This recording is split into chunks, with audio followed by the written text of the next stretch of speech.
الحمد للہ رب العالمین والصلاة والسلام علی رسولہ الکریم وعلی آلہ وصحبہ ومن تبعہم بإحسان الی یوم الدین اما بعد رب اشرح لی صدری ویسر لی امری واحلل عقدۃ من لسانی یفقہوا قولی رب زدنی علما رب زدنی علما رب زدنی علما۔ سورۃ الحجرات اب یہاں سے شروع ہو رہی ہے کہ رکن نمبر 1 ہے اسلامی ریاست کی دستور بنیاد ہے۔ فرمایا اس رکو میں ہدایت دی گئی کہ اسلامی ریاست میں دستور کی اہم ترین بنیاد یہ ہے کہ کوئی قانون سازی قرآن و سنت کے خلاف نہ ہو۔ نبی اکرم صلی اللہ علیہ وسلم کے فرامین کی اطاعت اور ان کی سنت کی پیروی عالمگیر سطح پر ایک وحدت کی بنیاد فراہم کرتی ہے۔ فرمایا ان کے احترام و ادب کا تقاضا یہ ہے کہ جب دلیل کے طور پر ان کا ارشاد پیش کیا جائے تو فوراً خاموش ہو جائے، یہ نہ پھر چوں چرا نہ کی جائے۔ پیارے نبی صلی اللہ علیہ وسلم کی کوئی بھی احادیث ہمارے سامنے آ جائیں اس کو چپ کر کے قبول کر لینا ہے۔ رکن نمبر 2 پہ فرمایا کہ تمام انسان یکساں احترام کے لائق ہیں، کوئی بھی ہو۔ فرمایا کہ اس رکوع میں ان مجلسی بیماریوں اور برائیوں سے روکا گیا ہے کہ جن کی وجہ سے نفرت و عداوت پیدا ہوتی ہے۔ وہ کیا ہے؟ مذاق اڑانا کسی کا، طعنہ دینا، برا نام رکھنا، بدگمانی کرنا، کسی کی ٹوں میں لگنا اور غیبت کرنا۔ ایسی برائیاں ہیں جو دلوں کو پھاڑ دیتی ہیں۔ برا نام رکھ دیتے نا ہم اکثر لوگوں کا، کسی کی چڑ بنا دی، کسی کو ناٹا کہہ دیا، کسی کو کالا کہہ دیا، کسی کو دبلا کہہ دیا، کسی کو موٹا کہہ دیا، برے نام سے پکارتے ہیں۔ تو اس سورہ حجرات کے اندر یہی چیزیں بیان کی گئی ہیں پوری، کہ اگر کوئی خبر لانے والا لے کر آئے، اگر وہ فاسق ہو، پتہ ہو، تو اس کی خبر کو ایسے قبول نہیں کیا جائے گا، اس کی تحقیق کی جائے گی۔ تو فرمایا کہ ایسے نام نہ رکھا کرو، اللہ کو یہ چیزیں پسند نہیں ہیں۔ فرمایا انسان ایک خالق کی مخلوق اور ایک مرد عورت کی اولاد ہونے کے ناطے بالکل برابر اور یکساں احترام کے لائق ہیں۔ پھر اللہ نے فرمایا ان اکرمکم عند اللہ اتقاکم۔ ہاں، اگر اللہ رب العزت کے نزدیک کسی کی حیثیت ہے، کسی کی وقت ہے، وہ کس چیز کی ہے؟ تقوی کی بنیاد پر ہے، کہ تم میں سے جو سب سے زیادہ متقی و پرہیزگار ہوگا وہی تم میں سے زیادہ اللہ کے قریب ہوگا۔ فرمایا اب یہاں سے سورہ قوف شروع ہوتی ہے کہ رکن نمبر 1 کہ اللہ تعالیٰ کی قدرت کے مظاہر۔ یہ ہم چیزیں سن کے آ چکے ہیں کہ اللہ رب العزت نے آسمان و زمین بنائے اور بہت ساری چیزیں بنائی جس سے ہم استعمال کر رہے ہیں۔ رکوع نمبر 2 پہ فرمایا کہ اللہ کی صفت علم کا بیان۔ اس رکوع میں اللہ کی صفت علم کا بیان ہے کہ اللہ نے انسان کو بنایا اور انسان کے نفس میں پیدا ہونے والے ہر وسوسے کو جانتا ہے۔ وَلَقَدْ نَعْلَمُ مَا تُوَسْوِسُ فِيهِ، کہ اور ہم ہی ہیں جو سب چیزیں جانتے ہیں، جو انسان کے جو اندر چل رہی ہوتی ہیں نا چیزیں، وہ سب اللہ رب العزت جاننے والے ہیں۔ اللہ نے فرمایا کہ میں تو انسان کے شرک سے بھی زیادہ قریب ہوں، کہ بندہ سوچتا نہیں، اللہ کو پہلے پتہ ہوتا ہے، جو اس کے دل میں ارادہ ہو رہا ہوتا ہے، ارادہ کرنے والا ہوتا ہے، اللہ اس سے خبردار ہوتا ہے، اللہ کو ہر چیز پتہ ہے۔ انسان کے نفس میں کیا چل رہا ہے، وہ کون سا کام کرنے والا ہے، اس کو کون سی برائی کرنی ہے، کون سی اچھائی کرنی ہے، کون سی نیکی کیا ہے، اللہ تعالیٰ کو سب چیزیں پتہ ہے، لیکن اللہ رب العزت دیکھ رہے ہیں۔ یہی انسان کا امتحان ہوتا ہے کہ جب وہ برائی کر رہا ہوتا ہے تو اس کے دل میں یہ ہوتا ہے کہ لوگ نہیں دیکھ رہے۔ اللہ نے فرمایا یہ جو لوگوں سے انسان ڈرتے ہیں، لیکن سب سے زیادہ ڈرنے کا حق کس چیز سے تھا؟ اللہ رب العزت سے۔ لوگوں سے تو ہم سب ڈرتے ہیں لیکن اللہ سے نہیں ڈرتے۔ فرمایا کہ رکوع نمبر 3 میں حق کی معرفت حاصل کرنے کے 2 ذریعے ہیں۔ اس رکوع میں بیان کیا گیا کہ انسانوں اور جنات کی اکثریت جہنم میں جائے گی، لیکن پھر بھی اس کا پیٹ نہیں بھرے گا۔ جہنم میں جانے کے بعد بھی جہنم بولے گی مزید لے کر آؤ، مزید لے کر آؤ۔ تو اللہ رب العزت فرمائیں گے کہ اب تو بھر گئی؟ جہنم بولے گی نہیں۔ تو اللہ رب العزت اپنا پاؤں رکھیں گے جہنم کے اوپر۔ تو اس سے پتہ یہ چلا کہ اللہ رب العزت کا پاؤں بھی ہے۔ کما یلق بجلالہ و شأنہ و عظمتہ، کہ جس طریقے سے اس کو لائق و زیبا ہے، ہم تصور نہیں کر سکتے، ہم سوچ نہیں سکتے۔ بس حدیث میں ہمیں ملتا ہے کہ اللہ رب العزت کا پاؤں ہے، اللہ پاؤں رکھے گا جہنم پہ، تب وہ کہے گی کہ بس بس میں بھر گئی، بھر گئی۔ اس میں فرمایا کہ اللہ نے حق نازل کر دیا ہے، لیکن معرفت حق سے 2 طرح کے لوگ فیضیاب ہوں گے۔ ایک وہ جن کے دل گناہوں، تعصبات، تکبر کی آلودگیوں سے پاک ہوں گے۔ ایسے سلیم القلب لوگ فوراً حق کو قبول کر لیتے ہیں۔ البتہ جن کے دل زنگ آلود ہوں گے، وہ بھی اگر توجہ سے حق کا پیغام سنتے رہے تو دلوں کا زنگ اترے گا اور حق کانوں اور ان کے دلوں کو منور کر دے گا۔ ایک تو جو لوگ ہوتے ہیں سلیم الفطرت، جو لوگ ہوتے ہیں جو حق کو فوراً قبول کر لیتے ہیں، لیکن کچھ لوگ ہوتے ہیں نا ٹیڑے، جن کے دلوں پہ زنگ آ چکا ہوتا ہے ان گناہوں کی وجہ سے۔ تو اللہ نے فرمایا کہ لوگ غور سے میرا قرآن و کلام سنیں گے تو انشاءاللہ یہ بھی ہدایت پر یافتہ ہو جائیں گے۔ سورہ زاریات رکو نمبر 1 پہ فرمایا کہ دوبارہ ضرور زندہ کیا جائے گا۔ اس رکو میں بھی وہی بات آئی ہے کہ انسان جھٹلاتا ہے، لیکن اللہ بار بار یہ چیزیں دہراتے رہتے ہیں کہ تاکہ لوگوں کو یہ چیزیں ریمائنڈ ہوتی رہیں، ریکال ہوتی رہیں، ریویژن ہوتا رہے۔ ایک سلیبس ہوتا ہے نا، آخری میں ہم جا کے اس کو ریوائز کرتے ہیں۔ تو اللہ رب العزت کا بتانے کا مقصد یہ ہوتا ہے کہ جو قرآن ہے نا، یہ پورا ایک طریقے سے پیپر میں نے تمہیں دے دیا بنا کے، اب اس میں کیا ساری چیزیں ریکال ہو رہی ہیں کہ کس طریقے سے عذاب آئے قوموں پر، کیا کیا وجہ تھی، اللہ نے یہ بھی بتا دیا۔ اب اللہ یہ بھی بتا رہے ہیں کہ دوبارہ زندہ ہونا ہے، اس چیز کو بھول نہ جانا کہ کہیں اس دنیاوی چیزوں میں مطلب بندہ مشغول ہو کر بھول جاتا ہے اللہ رب العزت کو کہ مجھے مرنا بھی ہے اور مرنے کے بعد زندہ بھی ہونا ہے۔ 27واں پارہ ایسے شروع ہوتا ہے، اعوذ باللہ من الشیطان الرجیم، بسم اللہ الرحمن الرحیم۔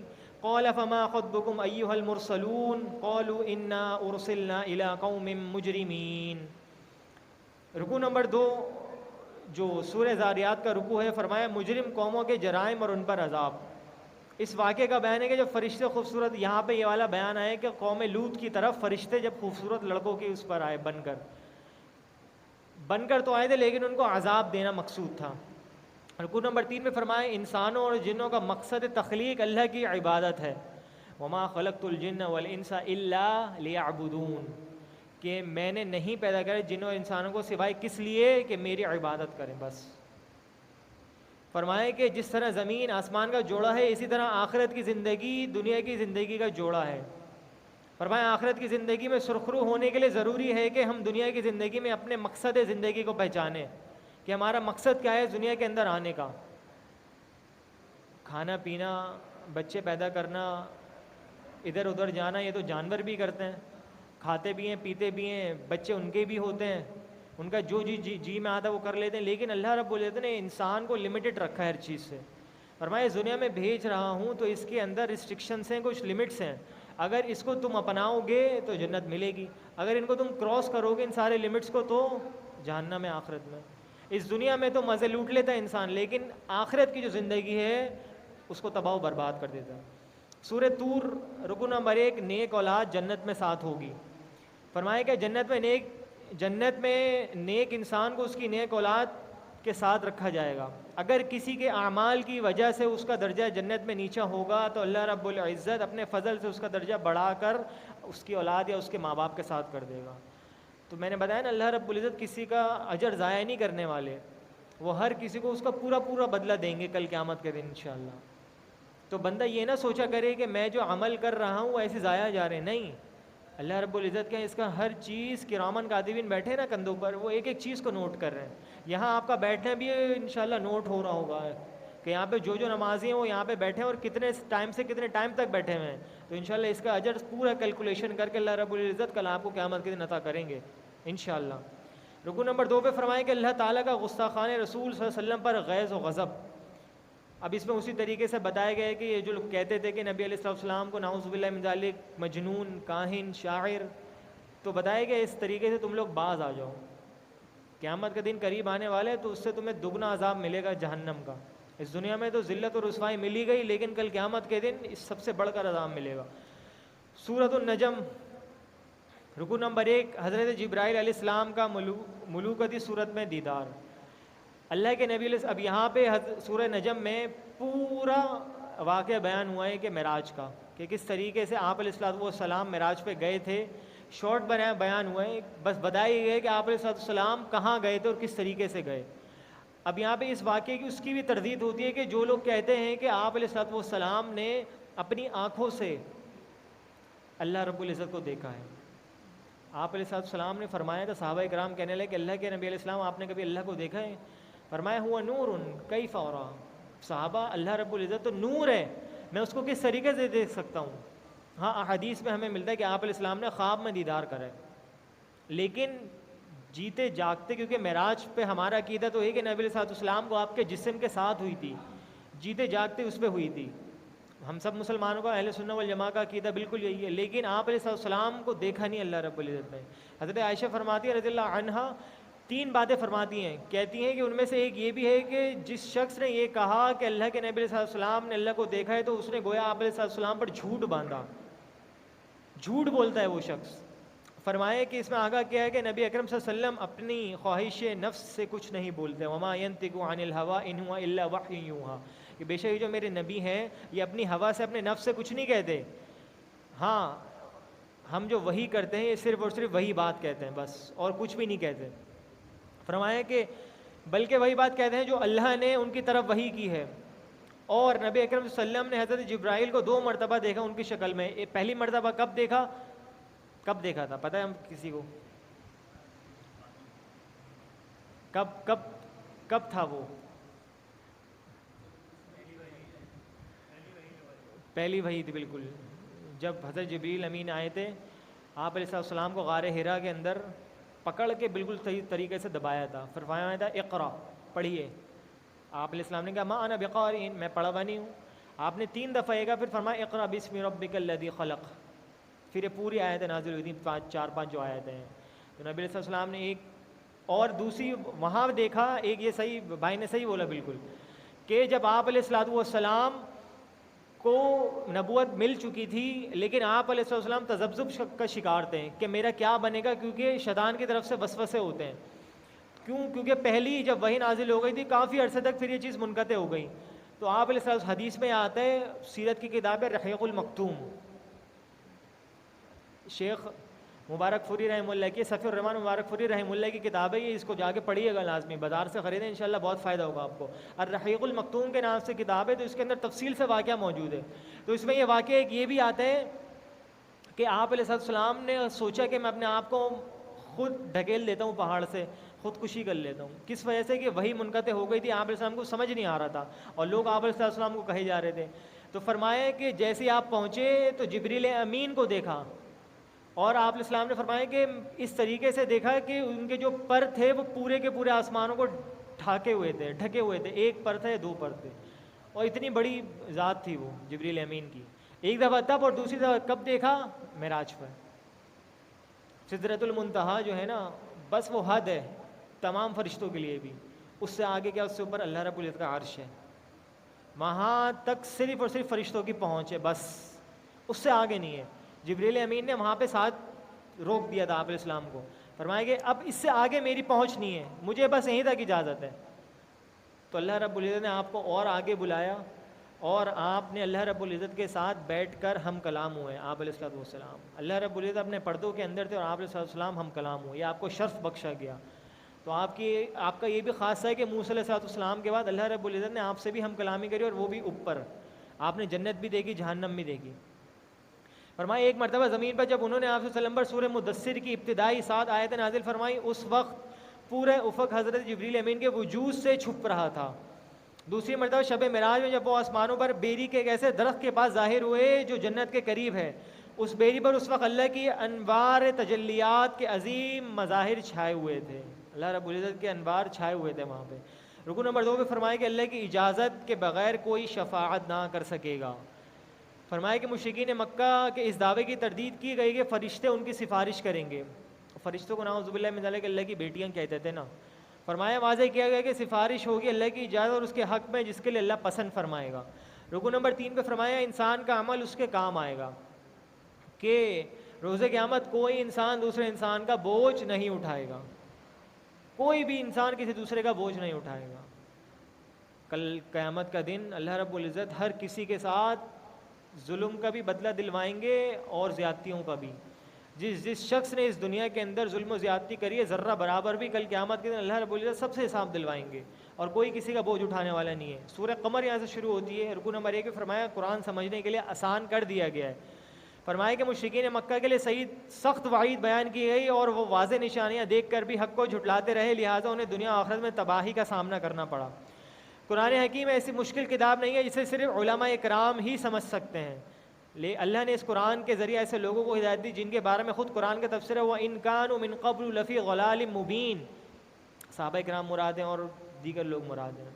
کہ فرمایا وَإِن كَانُوا مِن قَبْلُ لَفِي ضَلَالٍ مُبِينٍ, اس قرآن سے پہلے لوگ بالکل کھلم کھلا گمراہی میں پڑے ہوئے تھے. قرآن کا نزول ہوا, وحی کا نزول ہوا, تو اللہ رب العزت نے ہدایت نصیب فرما دی. فرمائے کہ ہدن للناس, یہ جو قرآن ہے نا تمام لوگوں کے لیے ہدایت کی کتاب ہے.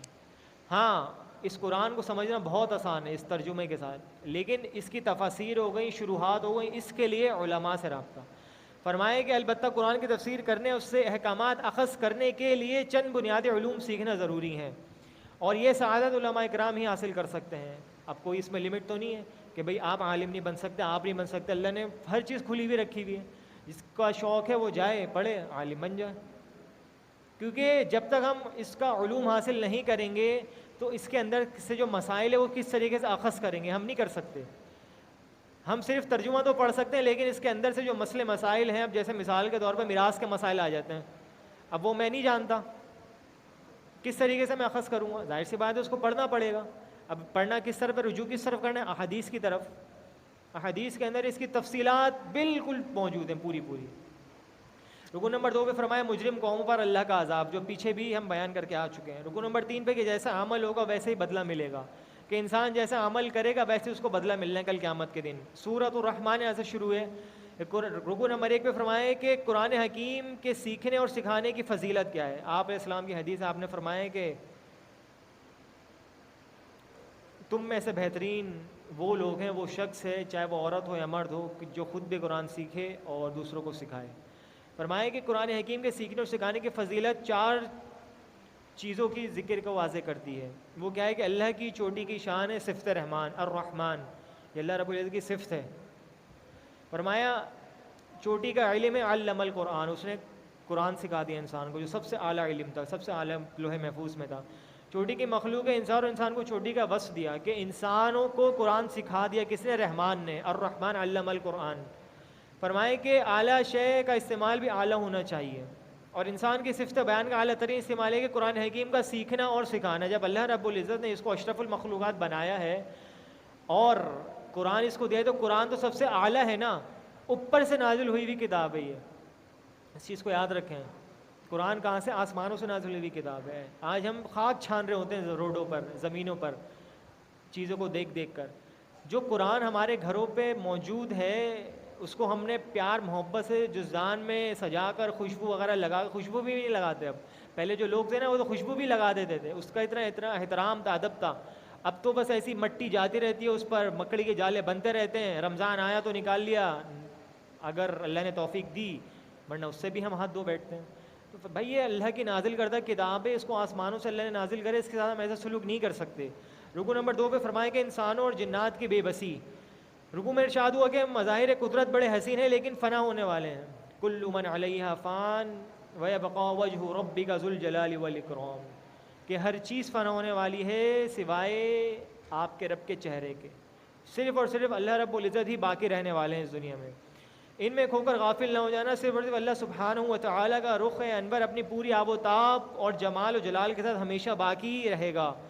فرمایا کہ اس رکوع میں چیلنج دیا گیا کہ اگر تم خود کو بڑا طاقتور سمجھتے ہو تو کائنات کی حدود سے نکل کر دکھاؤ، جو ایسا کرے گا اسے آگ اور دھوئیں سے لبریز شعلوں سے جلا دیا جائے گا۔ بہت سے بڑے بڑے فرعون آئے نا، وہ دعویٰ کرتے تو اللہ نے بالکل کھلا چیلنج کر دیا، ٹھیک ہے نکل جاؤ، اگر میری سلطنت سے باہر نکل سکتے ہو تو نکل کے دکھا دو، جہاں کہیں بھی پہنچو گے میرا آسمان اور میری زمین تمہیں ہی ملے گی، نہیں نکل سکتا انسان۔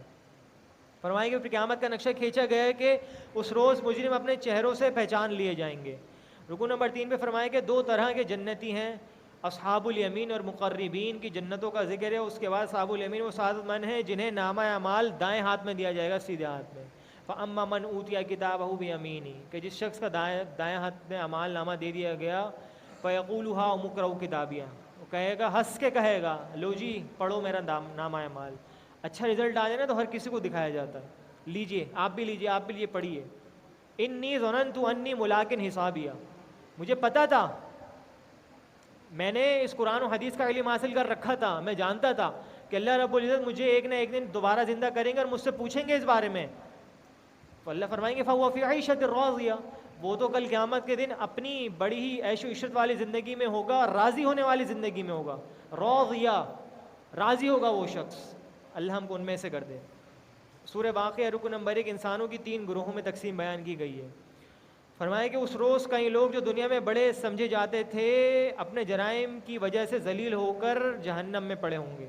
فرمایا تمام انسان 3 گروہوں میں تقسیم کر دیے جائیں گے، ایک مقربین جو بغیر حساب کے جنت میں جائے گا، دوسرے اصحاب الیمین جنہیں ان کا اعمال نامہ دائیں ہاتھ میں ملے گا، اور تیسرے وہ ہوں گے جن کا نامہ اعمال ان کو پیچھے سے ملے گا. اما من اوتی کتابہ بشمالہ، کہ جس کا نامہ اعمال اس کو پیچھے سے ملا، وہ کہے گا کہ اب میرا نامہ اعمال مجھے ملتا ہی نہیں، میں جو چاہتا تھا اس دنیا میں کرنا وہ تو ہوا نہیں، لیکن اب آج قیامت کا دن ہے، اب میں کیا کروں. اب وہ پکارے گا بڑے بڑے اپنے لوگوں کو، کوئی نہیں آ پائے گا. فرمائے گا جن کا نامہ اعمال بائیں ہاتھ سے ملے گا اور وہ جہنم کا نوالا بنے گا، وہ جہنم میں جانے والے سیدھے. فرمائے رکو نمبر 2 پہ اصحاب الشمال کا برا انجام، کہ جن کو ان کا نامہ اعمال پیچھے سے ملے گا، ان عذابوں کو بیان ہے جن کا اصحاب الشمال میں سامنا کریں گے. یہ بد نصیب دنیا میں آسودہ حال تھے اور بڑے بڑے گناہ کرتے تھے، سمجھتے تھے کہ دنیا ختم ہی نہیں ہونے والی، تو اللہ رب العزت ان کا نامہ اعمال ان کو پیچھے سے عطا فرمائیں گے. رکو نمبر 3 میں فرمایا کہ موت کا منظر، کہ اس قرآن حکیم کی عظمت کا بیان ہے. قرآن کریم لوح محفوظ میں بڑی پاکیزہ فرشتوں کی تحویل میں ہے. افسوس کا مقام ہے کہ اس عظیم کتاب کے حقوق کی ادائیگی میں اکثر انسان سستی کرتے ہیں، اکثر اس کی قولی یا عملی تکذیب کا جرم کرتے ہیں. ہم بھی یہی کر رہے ہیں، قول سے تو نہیں جھٹلا رہے، قول سے تو ہم مانتے ہیں کہ قرآن اللہ رب العزت کی کتاب ہے، لیکن عمل سے جھٹلاتے ہیں. کس طریقے سے؟ قرآن کو اپنے اوپر امپلیمنٹ نہیں کرتے، اس کا جو نافذ کرنا ہے اس کو ہم خود پر نافذ نہیں کرتے، دوسروں پہ تو کر رہے ہیں، اپنے اوپر حکم نہیں لگاتے اس چیز کا. سورۃ الحدید رکو نمبر 1 فرمائے دین اسلام کے 2 تقاضے ہیں، ایمان اور انفاق، کہ ایمان اچھی طریقے سے لے کر آ جاؤ اور اللہ کی راہ میں خرچ کرنا شروع کر دو. تو جس طریقے سے ہم سن کر آئیں کہ جو شخص ایمان لے کر آتا ہے اللہ رب العزت اس کو کس طریقے سے دنیا میں بھی سرخرو کرتے ہیں اور آخرت میں. اور انفاق فی سبیل اللہ، اللہ رب العزت کے راستے میں خرچ کرنا، یہ بہت بڑی اور عظیم نعمت ہے. رکن نمبر 2 پہ فرمائیں گے دین کے تقاضے ادا نہ کرنے کی سزا. بتائے کہ اللہ کے دین کے لیے مال خرچ کرو، یہ خرچ اللہ کے ذمے قرض ہے. جس طریقے سے بیان کرتے ہوئے آ چکے ہیں کہ اللہ پوچھتا ہے لوگوں سے کون ہے جو مجھے قرض حسنہ دینا چاہتا ہے. کل قیامت کے دن اللہ رب العزت کو بڑھا چڑھا کے عطا فرمائیں گے.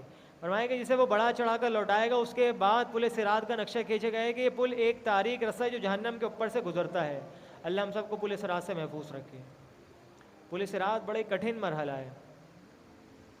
اللہ رب العزت نبی علیہ السلام کے حدیث وغیرہ میں بھی آتا ہے کہ آنکھڑے ہوں گے اس کے ارد گرد اور وہ اپنی طرف گھسیٹ رہے ہوں گے انسانوں کو، کہ ہلکا سا آنکڑا پھنسا اس نے گھسیٹ کر جہنم میں گرا دیا. تو لوگ ڈر رہے ہوں گے پار کرنے سے. کچھ آپ علیہ السلام نے فرمایا کچھ لوگ تو ایسے بھی ہوں گے جو بالکل بجلی کی طرح پلک جھپکتے اس کو پار کر لیں گے.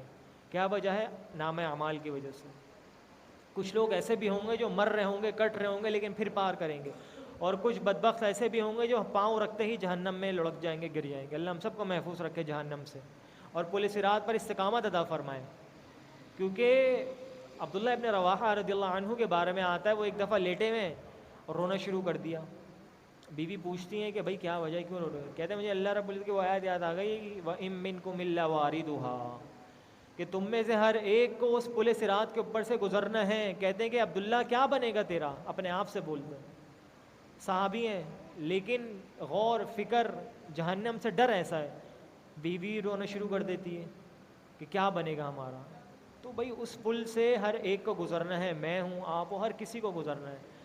حتیٰ کہ انبیاء علیہم السلام بھی گھبرا رہے ہوں گے. تو اللہ ہم سب کو محفوظ رکھے. رکن نمبر 3 میں فرمائے کہ دنیاوی زندگی کے 5 ادوار ہیں. اس میں بیان کیا گیا ہے کہ 5 ادوار یہ ہیں کہ بچپن کا معصومانہ کھیل، پہلی چیز. لڑکپن میں کھیل تماشا اور تفریحات کی لذت، دوسری. جوانی میں زیب و زینت کا اہتمام، ادھیڑ عمر میں ایک دوسرے سے آگے نکلنے کی دوڑ، اور بڑھاپے میں مال و اولاد کی کثرت کی حوث. یہ 5 ادوار ہوتے ہیں، اس سے انسان گزر کر آتا ہے.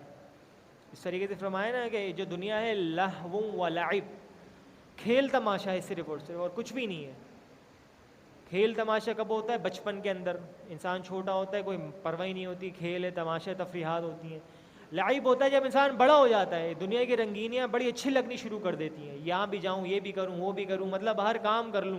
جوانی اللہ رب العزت نے دی ہے تو اس کو اللہ کی نافرمانی میں گزار دوں. اللہ اکبر کبیرہ. آپ کو پتہ ہے کل قیامت کا دن ہوگا، اللہ رب العزت 7 لوگوں کو اپنے عرش کے سائے تلے جگہ دیں گے. اس میں سے ایک پتہ ہے کون ہے؟ الشاب النشأ فی عبادت اللہ. وہ ایسا نوجوان ہوگا جس کی ساری زندگی اللہ کی عبادت کے اندر گزری ہو، اس کی اطاعت کے اندر گزری ہو، پیارے نبی صلی اللہ علیہ وسلم کی اتباع کے اندر گزری ہو. کل قیامت کے دن اللہ تعالیٰ اس کو عرش کے سائے تلے جگہ دیں گے. صحیح بخاری کی صحیح ترین روایت ہے. اللہ ہم سب کو ان میں سے بنا دے. بہت بڑی یہ چیز ہے, بہت بڑی نعمت ہے, اور بہت کٹھن مرحلہ بھی یہی ہے کہ جوانی میں انسان اللہ رب العزت کا بن جائے. ابھی ہم دیکھیں نا نوجوان الحمدللہ یہاں بیٹھے ہوئے کس طریقے سے یہ دنیا گھسیٹتی ہے اپنی طرف ہم سب کو, لیکن سلام ہے اس پر کہ جو اللہ اور اس کے رسول کی اطاعت میں اپنی زندگی گزارتے ہیں. فرمائے کہ دنیاوی زندگی بالکل کھیتی کی مانند ہے جو بڑھتی ہے, عروج کو پہنچتی ہے, لیکن پھر زوردار زرد پڑ جاتی ہے, بالکل خشک ہو جاتی ہے. دنیا کی زندگی اسی طریقے سے ہے. رکو نمبر 4 پہ فرمائے کہ رہبانیت دینی تقاضوں سے فرار کی راہ ہے. آپ علیہ السلام نے فرمایا تھا کہ لا رہبانیت فی الاسلام, اسلام کے اندر کوئی رہبانیت نہیں ہے. ہاں اس کی سند تھوڑی سی ضعیف ہے لیکن معنی یہ صحیح ہے. آخر حکم رہبانیت یعنی ترک دنیا کو دینی تقاضوں سے فرار کی راہ قرار دیا گیا ہے, کہ انسان یہ سمجھتا ہے کہ میں صرف اللہ رب العزت کی اطاعت اختیار کر لوں, دنیا سے میرا کوئی تعلق ہی نہیں ہے. نہیں, اللہ کے نبی علیہ السلام نے منع کرا اس چیز سے. دنیا کے اندر آئیں, اس کے اندر اللہ رہتے ہوئے اللہ کی اطاعت کرنی ہے, ورنہ تو پھر ہر کسی کے لیے آسان ہو جائے گا کہ بس ایک گھر کے کونے میں مصلی رکھ کے بیٹھ گئے, صبح شام بس تسبیح کرتے رہے, ذکر کرتے رہے, پھر تو زندگی کا مسئلہ ہی نہیں ہے کوئی. پھر جنت کیا جہنم کیا کوئی وہی نہیں ہے. پھر اللہ رب العزت کو کچھ کرنے کی, قیامت قائم کرنے کی ضرورت نہیں ہے. بھائی قیامت تب اسی لیے ہی قائم ہونی ہے کہ فیصلہ ہو جائے کہ اس دنیا میں رہتے ہوئے کس نے اللہ کی اطاعت کری ہے اور کس نے نہیں کری ہے, ورنہ تو ہر کوئی جنت میں چلے آئے گا نا. تو وہی قیامت کا مقصد بھی یہی ہے, اور آخرت کا مقصد بھی صرف اور صرف یہی ہے. اور اس دنیا میں اللہ نے انسان کو بھیجا ہے, فرمایا وما خلقت الجن والانس الا لیعبدون, عبادت کے لیے بھیجا, لیکن دنیاوی معاملات کے ساتھ یہ بھی آزمائش ہوتی ہے انسان کی کہ کہیں اس کے اندر رہ کر وہ گم تو نہیں ہو جاتا, غرق تو نہیں ہو جاتا. تو یہ ساری چیزیں اسی کے اندر بتائی گئی ہیں. فرمائے کہ ایسا کرنے والوں کی مذمت کی گئی کہ دنیا میں رہو, باطل قوتوں کے خلاف جہاد کرو, انہیں شکست دے کر عدل کا نظام قائم کرو. فرمائے عیسائیوں کو ترغیب دی گئی کہ وہ رہبانیت کا رستہ اختیار کرنے کے بجائے اللہ کے آخری رسول صلی اللہ علیہ وسلم پر ایمان لا کر ان کی پیروی کرے. اللہ ان کے گناہوں کو بخش دے گا اور اپنے عظیم فضل سے دوہرا اجر عطا فرمائے گا. اللہ ہم سب کو دین اسلام پر چلنے کی توفیق عطا فرمائے. وما علینا الا البلاغ.